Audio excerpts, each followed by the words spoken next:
berakit-rakit dahulu, berenang-renang ke tepian, sakit-sakit dahulu, susah-susah dahulu, lalu kemudian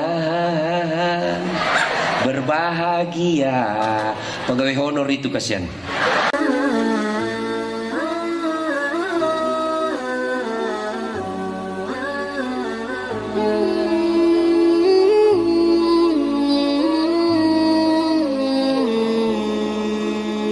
Alhamdulillah, alhamdulillahi rabbil alamin, wa bihi nasta'inu ala umurid dunya waddin.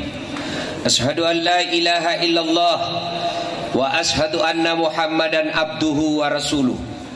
Allahumma salli ala sayyidina Muhammad wa ala alihi wa sahbihi ajma'in. Amma ba'd. Faqad qala Allah subhanahu wa ta'ala fi kitabil karim wa huwa asdaqul qailin. A'udzu billahi minasyaitonir rajim. Bismillahirrahmanirrahim. Ya ayyuhalladzina amanu taqullaha haqqa tuqatih wa la tamutunna illa wa antum muslimun. Wahai orang-orang yang beriman, bertakwalah kalian kepada Allah dengan sebenar-benarnya takwa, dan janganlah kalian mati kecuali dalam keadaan beragama Islam. Ayat ini tiap Jumat dibacakan khatib, dan setiap saya ceramah pasti saya buka ceramah saya dengan ayat ini. Jangan kamu mati kecuali dalam keadaan beragama Islam. Tiap Jumat. Ini seolah-olah Allah ingin sampaikan kepada kita, dasat, hati-hati kok. Agamamu mengaku kok Islam, belum tentu kau mati dalam keadaan Islam, bos. KTP-mu Islam, identitasmu Islam, nikah Islam, ni sunnah kau poin agama Islam, tapi belum tentu kau Islam, bos. Matimu. Siapa gerangan yang bisa mati dalam keadaan tidak Islam?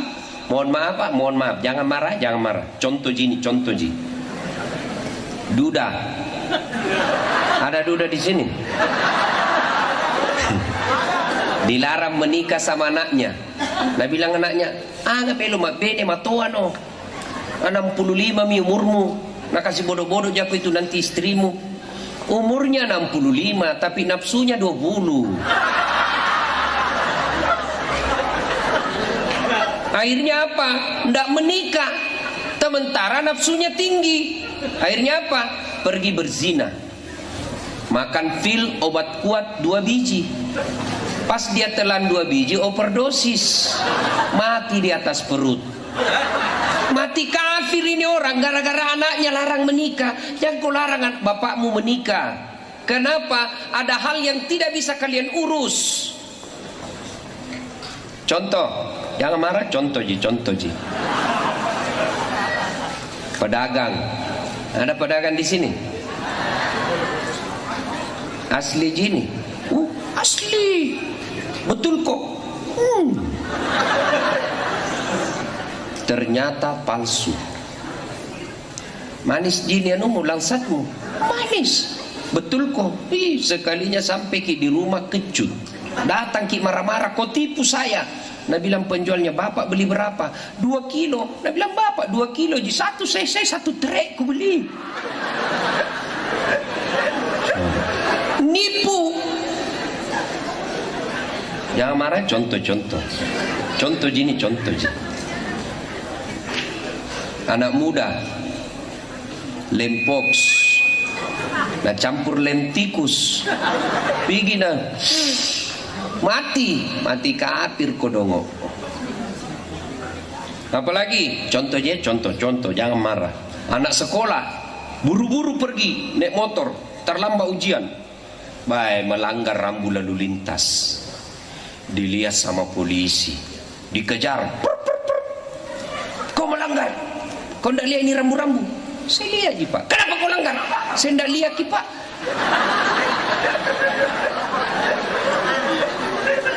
Jadi pengadilan 250. Atur damai saja. Berapa? 50. Dia 40 juangku pak. Sudah nih, mari topak. Apa aku belikan bensin? Ya sudah ambil mako 10.000, mari 30.000. Madodot culena, tapi bukan polisi Majene ya, polisi India.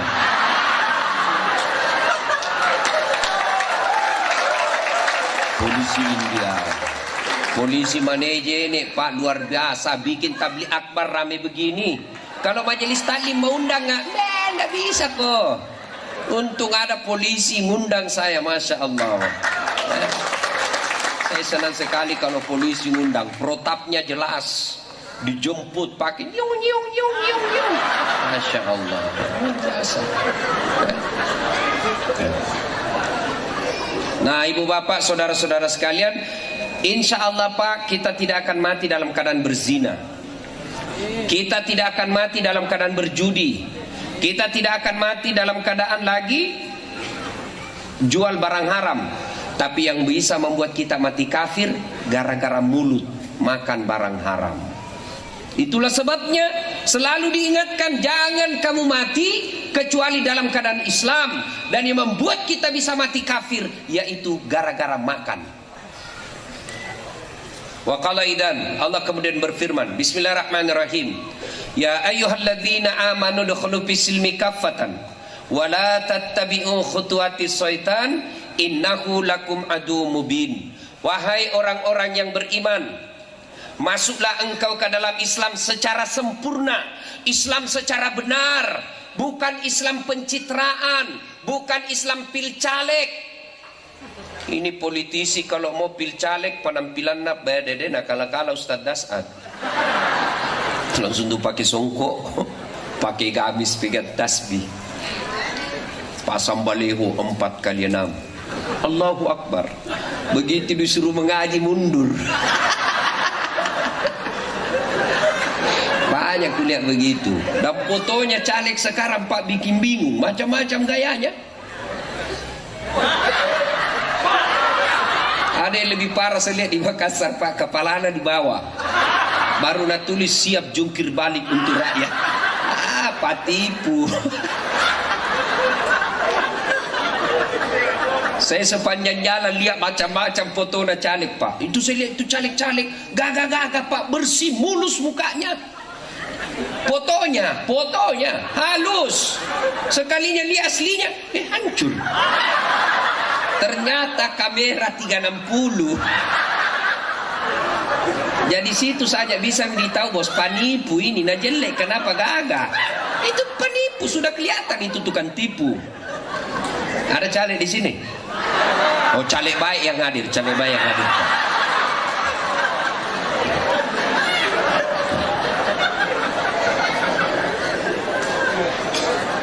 Wala tattabi'u khutuwatis syaitan, dan janganlah engkau ikuti langkah-langkah setan, karena sesungguhnya setan itu musuh yang nyata bagi kalian.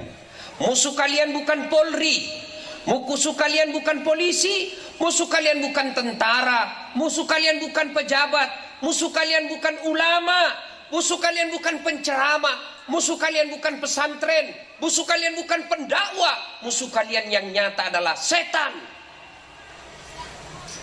Ada setan kira-kira di tengah-tengah kita? Ada bos. Setan apa? Setan handphone. Orang sudah ceramah masih menggesek. Dengar mau gue dulu ceramah. Simpami dulu itu HP nu. Katanya mau dengar ceramah sih Buji. Aku tahu Ji mau kau pamer HP-mu. Simpan dulu HP, simpan dulu. Itu pernah kak ceramah Pak Kapolres tuh lagi asik mak ceramah ini, tiba-tiba ada ibu nah belakangi kak, barusan ada orang ku ceramah nah belakangi kak ini, ternyata nambil HP na mas selfie. Selfie na urus baru selesai nah langsung nasir latar belakang das atlatif. Saya udah jadikan background tua-tua kajili-jili. Masya Allah. Yang pasti Pak, yang mampu mengalahkan setan malam ini adalah mereka yang berdiri. Ini yang berdiri nih Pak, hebat, dia kalah itu setan. Kenapa? Bapak berdiri di sini mau dengar dakwah. Kalau berdiri dengar dakwah Pak, capek pasti bisik kok setan, pergi mau, capek kok. Tapi bertahan Pak, nah kalah setan semua ini Pak, luar biasa. Tentu yang berdiri beda pahalanya, yang beda kunyi ini ya, kunyi kursi. Dan ada kue-kue di depannya, beda pahalanya dengan yang berdiri. Dan juga beda pahalanya yang merokok. Masya Allah. Mari kita dengar dakwah. Wa qala idzan, Allah kemudian berfirman, Bismillahirrahmanirrahim. Innallaha wa malaikatahu yusalluna 'alan nabi ya ayyuhalladzina amanu sallu 'alaihi wa sallimu taslima. Sesungguhnya Allah dan para malaikatnya bersalawat kepada Rasulullah Muhammad sallallahu alaihi wasallam, maka wahai orang-orang yang beriman, bersalawatlah kalian kepada Rasulullah dengan sebaik-baik salawat. Sebaik-baik salawat. Nah, saya perlu luruskan kenapa tadi Bapak Ibu disuruh berdiri, bukan menghargai das atlatif, tapi menghargai salawat yang kita baca. Saya ini orang biasa. Kenapa kita berdiri? Karena tadi kita bersalawat. Siapa yang bersalawat, maka Nabi pun bersalawat kepadanya. Salawat itu artinya mendoakan. Jadi kalau Bapak bersalawat sesungguhnya kembali kepada diri Bapak sendiri. Ibu Bapak yang bersalawat tadi sesungguhnya Allah mencintai Bapak Ibu. Ibu Bapak, saudara-saudara sekalian yang saya hormati, teristimewa Bapak Kapolres, Bapak Wakil Bupati, Bapak Kajari, Ibu Pengadilan Negeri, dan mohon maaf saya tidak bisa sebut nama tak satu-satu, samping kasih habis waktu. Juga sejujurnya saya tidak tahu nama tak. Bapak saudara-saudara sekalian, mari kita cerita sedikit. Ya, satu, saya bukan mau ceramah, saya cerita-cerita saja. Satu kali Nabi kumpul sahabat, nah pasti punungi sahabat Nabi tak. Makutani Nabi tak. Bertanya Rasul, atadruna manil muflis? Saudara-saudara sekalian, tahu kau siapa yang bangkrut nanti di akhirat? Merugi di akhirat nanti. Macam-macam jawaban sahabat. Yang tidak sholat ya Rasul? Oh tidak, dia baik sholatnya, sunnah rawatibnya jalan. Yang tidak puasa Ramadan ya Rasul? Lengkap puasa Ramadannya, Senin Kamis juga jalan. Yang tidak bayar zakat ya Rasul? Oh dia bayar zakat, dia bersedekah. Yang tidak haji ya Rasul, padahal dia mampu, dia haji, bahkan dia pergi umroh. Heran semua sahabat, kalau begitu siapa ya Rasul? Nabi lalu menjelaskan, jarusu wa khati'ur rahim. Tetangga yang jahat sama tetangganya dan yang memutuskan persaudaraan. Bingung semua sahabat. Kenapa bisa ya Rasul? Dia baik sholatnya, dia bagus puasanya, dia bayar zakat, dia naik haji, kok bisa bangkrut? Nabi lalu menjelaskan, betul, hablu minallahnya baik, tapi hablu minannasnya rusak. Akhirnya apa? Ketika di pengadilan kelak, bukan pengadilan dunia ya, pengadilan akhirat, pengadilan seadil-adilnya. Nah, dia store salatnya. Ya Allah, ini salatku. Datang tetangganya, tunggu dulu Tuhan. Pernahkah itu tetangga di Majene? Terus, nah fitnah kak. Maksudnya, nah tuduh kak selingkuh. Kenapa bisa? Nah bilang, anakku yang lurus rambut. Nah bukan anakku, karena bapaknya suamiku keriting rambutnya. Anakku lurus rambutnya, dia tidak tahu. Padahal itu anakku lurus rambut. Nah karena sudah rebonding.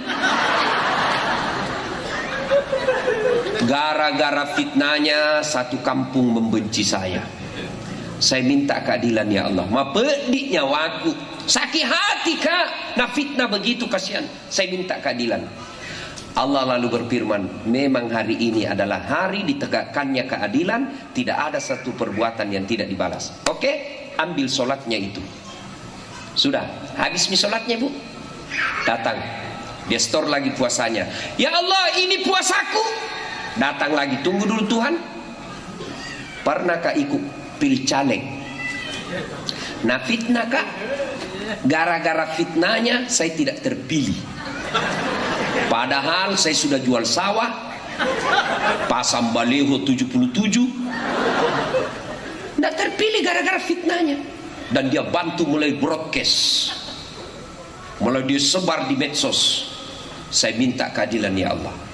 Allah berfirman, kalau begitu ambil lagi puasanya. Habis sholatnya, habis puasanya. Nah, dia setor lagi zakatnya. Ya Allah, ini zakatku. Datang lagi tetangganya, tunggu dulu Tuhan. Pernah tahu nggak itu tetangga? Nah, serobot tanahku. Nah, ambil 1 meter. Mau kak lawan, tapi ada tembak nak. Polisi dia, nggak bisa kulawan. Bukan polisi Majene, bukan. Polisi India. Kuch tehe. Mau kak lapor, temannya ditempati melapor, pasti dibeta kak. Jangan biar nih. Tapi sakit hati kak. Gara-gara nak ambil tanahku 1 jengkal, setiap hujan saya kebanjiran rumahku karena tertutup gotku. 70 tahun saya menderita ya Allah. Saya minta keadilan. Allah berfirman, oh ambil zakatnya. Habis sholat, habis puasa, habis zakat, disetor hajinya. Ya Allah, ini hajiku. Datang lagi. Pernahkah satu kantor di Pemda Majene? Nah, fitnah katanya mobilku hasil korupsi. Karena lihat gajiku saya hanya sebagai pegawai honor. Nggak dapat itu. Dia lupa bahwa di kampungnya mamaku ada sawahku 70 hektar.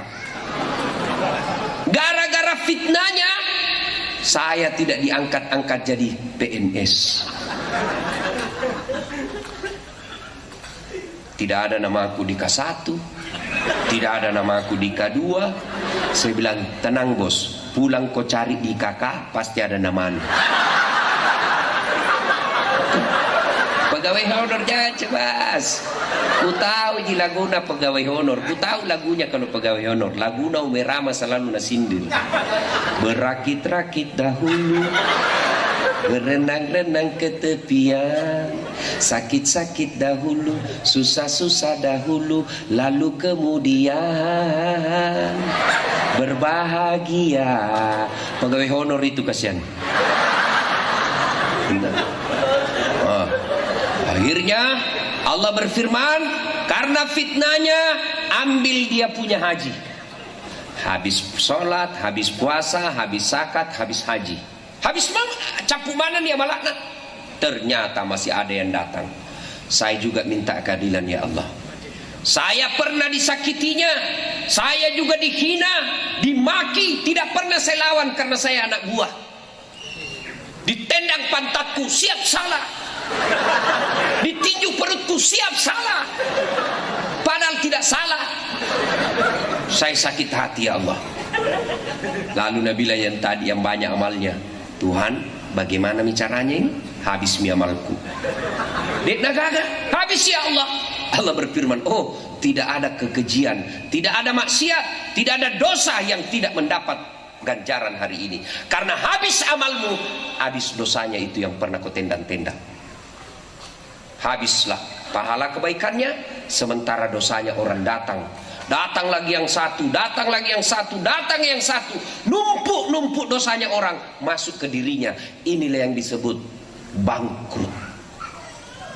Nah, ini bahayanya orang Pak putus persaudaraan. Makanya Pak Kapolres ini berupaya supaya kita tidak menjadi orang bangkrut. Dengan cara apa? Bikin pengajian begini. Supaya kita pulang paham, laksanakan. Mari cerita ini kita lihat bahayanya putus persaudaraan. Apa sebabnya? Tunggu dulu, ini dulu. Apa hebatnya kalau banyak teman? Apa kemuliaan orang yang banyak temannya? Satu, orang yang banyak temannya insya Allah murah rezekinya. Saya contoh. Saya ini selalu bilang, saya ini tidak kaya, tapi temanku banyak. Temanku yang banyak uangnya. Apa kok? Teman Kak Aksa Mahmud, teman Kak Yusuf Kalla, teman Kak Pasaprudin. Tidak banyak uangku, tapi temanku yang banyak uangnya. Ayo. Itu orang kalau banyak temannya, insya Allah murah rezekinya. Saya di Makassar hampir tidak pernah laku uangku. Kemana-mana saya gratis. Saya pergi pasar Potere, baru kak turun di mobil, langsung ada yang teriak, "Assalamualaikum Ustaz." Dalam hatiku aman. Aman ini. Tuh? Makanya itu istriku suka sekali kalau saya ke pasar. Itu keranjangku ada isi ikan, telur, macam-macam. Saya bilang, "Berapa Ji?" "Jangan maki Ustaz." "Berapa?" "Jangan, enggak enak tahu masih pagi-pagi." "Berapa?" "Jangan maki Ji." Dalam hatiku, memang itu yang kutunggu. Coba, ayo, murah rezeki. Saya pergi ngopi, jangan salah paham, ngopi, ngobrol perkara iman. Tapi di warung kopi, enggak merokok Kak, ngopi saja. Karena rokok itu beleng-beleng. Ada perokok di sini. Saya doakan Ki berhenti maki merokok. Bapak merokok memperkaya orang Yahudi. Memperkaya orang Yahudi itu.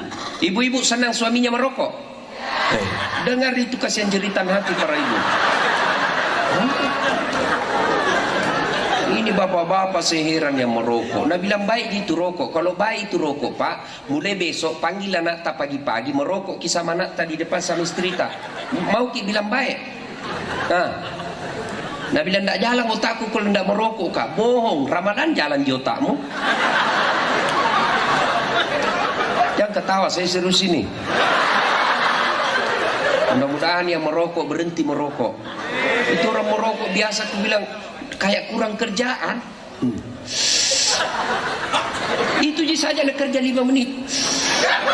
Sekali-kali isap telan. Kita yang tidak merokok kau rugikan asapnya. Jangan kau bagi-bagi asapnya ke kami yang tidak merokok. Bagaimana caranya? Bawa kau kantong plastik. Dan caranya isapi baru kasih masuk. Atau bungkus di kepalamu. Merokok mau di situ.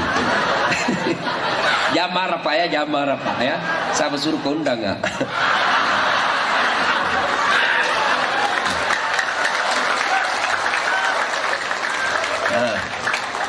Pertama, orang yang banyak temannya murah rezekinya. Saya pergi ngopi, begitu saya mau bayar, ada yang sudah bayar kita di Ustaz. Saya tidak tahu siapa yang bayarkan. Begitu saya makan, itu berebut orang. Nanti saya bayarkan ke Ustaz. Datang lagi yang satu, nakip Pak Ustaz. Karena banyak sekali, saya bilang uang kami saja. Coba orang yang banyak temannya banyak rezekinya. Yang kedua, orang yang banyak temannya gampang selesai masalahnya. Contoh, saya mau contoh. Begitu saya ke kantor Polres, langsung dilihat sama CCTV Kapolres. Keluar Kapolres. "Assalamualaikum Ustaz." "Waalaikumsalam." "Kenapa itu Ustaz?" "Perpanjangan SIM. Mati SIMku." Oh, langsung dia panggil Kasat. Kasat lantas. "Urus SIM-nya Pak Ustaz. Jangan kau minta uang, berdosa kau lagi kalau warna Ustaz kau minta." Coba bayangkan. Gampang selesai masalah. Pergi kantor camat ngurus KTP, gampang selesai masalah. Kenapa? Banyak temanku. Yang ketiga, orang yang banyak temannya, insya Allah panjang umurnya. Kenapa dia? Banyak yang doakan. Bayangkan kalau satu kampung doakan, kita tidak tahu mana mulut yang Allah terima doanya. Maka banyak-banyaklah minta didoakan orang, karena kita tidak tahu dari mulut mana Allah terima doanya. Maka saya tidak sependapat ada ulama yang melarang kita doa bersama. Saya berdoa barangkali ada dosaku, tapi di sini berjamaah berdoa, ada anak yatim, ada yatim piatu, ada orang miskin teraniaya, mereka mengaminkan doa sehingga doa semua orang yang hadir dikabulkan. Orang yang banyak temannya panjang umurnya. Nah, sudah. Ini hebatnya banyak teman. Sekarang kita lihat lagi. Apa tonsem bahayanya banyak musuh. Satu, banyak musuhmu susah hidupmu. Jangan dulu urus KTP, jangan dulu urus SIM. Urusan toilet saja menderita kita Pak. Contoh di kantor bupati ada musuta dua orang di musuta, tapi ini 2 orang lagi diskusi di depan toilet. Nah kita mau sekali mencret, pas pasti setengah mati ini tuh matanya. Tanah tuh melok kilo jamban na metau tuh syukur. Coba, itu baru urusan mencret, bapak sudah tersiksa. Bapak mau pilih caleg banyak musuh. Nih, siapa mau pilih kok cilaka? Ayo, maka rugi mereka yang banyak musuhnya, untung mereka yang banyak temannya. Maka cari teman sebanyak-banyaknya, hindari permusuhan. Banyak musuh, susah hidup. Mau pergi urus KTP, nacu kaki orang, jadi si pak itu jangkau. Ada saja alasannya itu orang di kantor camat. Oh, hilang stempel. Apa? Tidak bisa menjadi itu kalau hilang stempel. Apa? Nah, ada apa lagi stempel? Dia bilang, oh, habis tintana Pak Camat. Ada saja. Kenapa? Karena kita juga jelek, makanya itu akibatnya. Berikutnya, orang yang banyak musuhnya, ya. Yang tadi sudah jelas, bangkrut di akhirat, habis amalnya. Yang berikutnya, orang yang banyak musuhnya sangat sulit sukses. Ada orang pak tidak cerdas, tidak pintar, tapi banyak temannya. Temannya ini yang selalu promosi. Sementara ada orang pintar tapi banyak musuhnya, ini musuhnya yang tekan kita terus. Maka tidak ada baiknya orang bermusuhan. Sekarang yang ketiga, apa penyebabnya putus persaudaraan? Nah, ini yang perlu dibahas baik-baik. Satu, penyebab putus persaudaraan pemilu pilkada. Sekarang ini yang banyak orang bertengkar gara-gara pemilu pilkada. Orang mau jadi bupati, dia yang baku musuh. Apa namanya kalau bukan dongo? Nah, kasih kau gajinya. Mau kau percaya janji-janji kampanye? Jangan lalu kau percaya janji kampanye. Jangan. Coba lihat itu caleg kalau mau pil caleg. Nah, bagi-bagi tuh kartu namanya biar tak nak kenal ki. Gampang itu ditahu itu caleg. Murah senyum, tiba-tiba so akrab, traktir ki kopi, caleg itu. Bagi-bagi kartu nama. Pilih kak bos. Sama-sama ki mandar dio. Nanti kalau ada masalahmu telepon 24 jam aktif HP ku, ini nomor ku. Begitu terpilih nah ganti nomor HP-nya. Hai, menghindari tagihan baleho. Coba ini. Ya. Pilkada, apa sih yang merusak pilkada ini? Yang bisa merusak kita pilkada, satu penyebab rusaknya pilkada, calon sendiri. Anggota calon bupatinya, calon legislatifnya, ini yang merusak. Calon ini mestinya berikan pendidikan politik kepada rakyat. Calon anggota DPR berikan pendidikan kepada rakyat. Jangan kau sogok rakyat.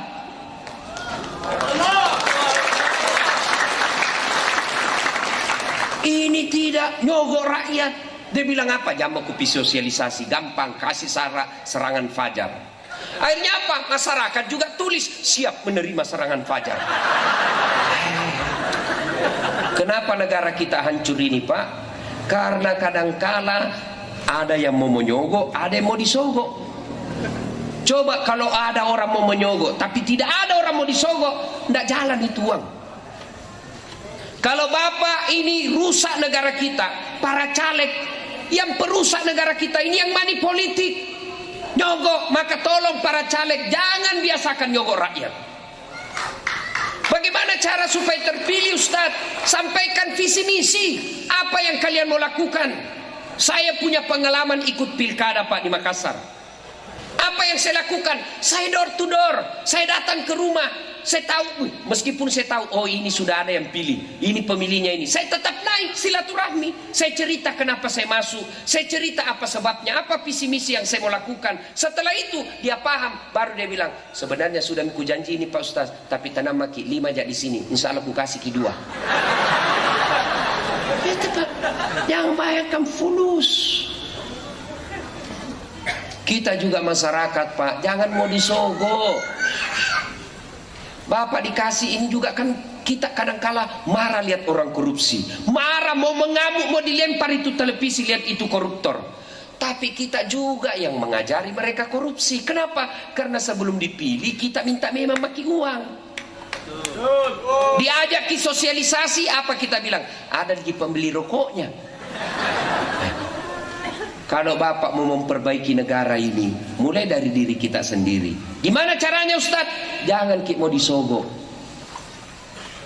Bapak tahu itu di akhirat nanti orang yang makan sogok. Dikisahkan ketika Nabi Isra Mi'raj, ada orang disiksa dalam telaga api neraka. Ini air tapi api neraka. Dia menghindar dari api neraka ini, dia meminggir ke kiri, minggir ke kanan. Dia menepi, tapi begitu dia menepi, dilempar lagi sama malaikat penjaga neraka. Pergi kok, jangan menepi. Lari lagi ke sana, dilempar lagi, disambiti lagi, dilempar, direndam, dicelupkan, dibakar lagi. Nabi bertanya, Jibril, siapa itu Jibril? Itulah umatmu yang suka makan barang sogo. Jawab. Jadi masa gara-gara 300.000 moski direndam di neraka? Kalau 300 miliar masuk akal ji. 300.000 leh. Tolo-tolo. Coba. Ayo Pak, sebentar lagi ini mau pilkada, pemilu. Ada orang sogok ki mau perbaiki negara, bagaimana caranya? Ayo tolong videoi. Bapak mau sogok saya, ikut video ki ya. Sudah itu bawa di polisi, bawa ke Panwas. Panwas tangani secepatnya, polisi tangani secepatnya. Coba tentara ikut mengawas, 2-3 orang saja Pak di video ditangkap begitu, insya Allah kedepannya tidak akan ada lagi terjadi begitu.